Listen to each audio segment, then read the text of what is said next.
प्रेरितों के काम अध्याय 7 की आयत 54 से 60 तक स्टीफन के अंतिम क्षणों का वर्णन है, जो पहले ईसाई शहीद थे।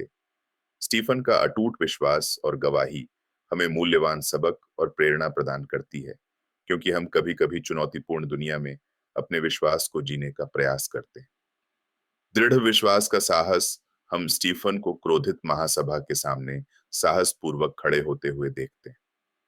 मंडराते खतरे के बावजूद स्टीफन का हृदय पवित्र आत्मा से भर जाता है और वह स्वर्ग को खुला हुआ देखता है, जिसमें यीशु परमेश्वर के दाहिने हाथ पर खड़े हैं। यह दर्शन स्टीफन के साहस को बढ़ाता है और सांसारिक अस्वीकृति के बावजूद उसे स्वर्गीय स्वीकृति दिलाता है। एक युवा मिशनरी जॉन की कहानी पर विचार करें, जिसने अपनी आरामदायक जिंदगी को छोड़कर एक दूर-दराज के गांव में सेवा की।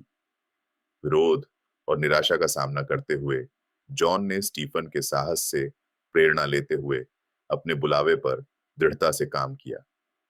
हर चुनौती का सामना प्रार्थना से किया गया और समय के साथ बाधाएं गिर गईं, क्योंकि परमेश्वर ने सबसे अप्रत्याशित तरीकों से दरवाजे खोले। जब आपके जीवन में परीक्षाएं आए तो याद रखें कि स्वर्गीय स्वीकृति सांसारिक अस्वीकृति से ज्यादा महत्वपूर्ण है। अपनी नजरें यीशु पर रखें, जो हर लड़ाई में आपके साथ खड़ा है। क्षमा की शक्ति। यह अंश एक हृदयस्पर्शी दृश्य को चित्रित करता है, जहां स्तिफनुस को पत्थरवाह किए जाने के दौरान क्षमा के अपने अंतिम शब्द कहते हैं, हे प्रभु, यह पाप उन पर मत लगा। हिंसा का सामना करते हुए भी स्तिफनुस क्रूस पर यीशु की कृपापूर्ण प्रतिक्रिया को प्रतिध्वनित करता है। ग्रेस नाम की एक महिला की कहानी है, जिसने एक दुखद दुर्घटना के लिए जिम्मेदार ड्राइवर को माफ कर दिया, जिससे उसका परिवार घायल हो गया। उसने माफी को अपनाने का फैसला किया, जिससे उसके समुदाय में एक शक्तिशाली परिवर्तन हुआ। ग्रेस की कहानी में स्टीफन की दया की गवाही झलकती है, जो साबित करती है कि माफी उपचार और बदलाव के लिए उत्प्रेरक हो सकती है। चोट या विश्वासघात के क्षणों में स्टीफन की क्षमा करने की शक्ति को याद रखें। नाराजगी को छोड़ दें और ईश्वर के प्रेम को अपने माध्यम से बहने दें। अनुग्रह और सामंजस्य के साथ अपने आसपास के जीवन को छूने दें। एक विश्वास योग्य गवाही का प्रभाव। स्टीफन की गवाही और अंतिम बलिदान ने आरंभिक चर्च में एक महत्वपूर्ण मोड़ ला दिया।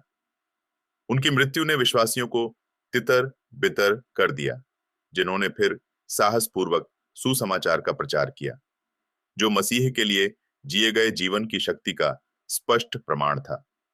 मदर टेरेसा जैसी ऐतिहासिक हस्तियों के प्रभाव पर विचार करें, जिनकी विनम्र सेवा ने अनगिनत व्यक्तियों को हाशिए पर पड़े लोगों से प्यार करने और उनकी सेवा करने के लिए प्रेरित किया।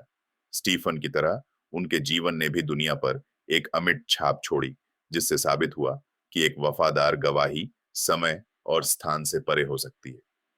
स्टीफन की तरह आपके विश्वास का भी दूर दूर तक असर होता है। प्रामाणिक रूप से जी, और परमेश्वर आपकी गवाही का इस्तेमाल अप्रत्याशित तरीकों से दूसरों को छूने और अपना प्यार फैलाने के लिए करेगा। व्यावहारिक अनुप्रयोगों, चुनौतियों का साहस के साथ सामना करने के लिए प्रार्थना और वचन से शक्ति प्राप्त करें। स्टीफन के उदाहरण का अनुसरण करते हुए उन लोगों को क्षमा करने के अवसर तलाशें, जिन्होंने आपके साथ गलत किया है।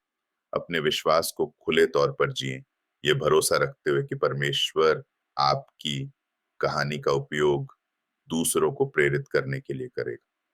कार्यवाही के लिए बुलावा। आइए हम स्टीफन की तरह बने, दृढ़ विश्वास में साहसी, क्षमा में विशाल और अपनी गवाही में अडिग। आइए हम इस स्थान को मसीह के लिए दुनिया को प्रभावित करने के लिए नए सिरे से दृढ़ संकल्प के साथ छोड़ें, जिससे उसका प्यार हमारे माध्यम से चमक सके।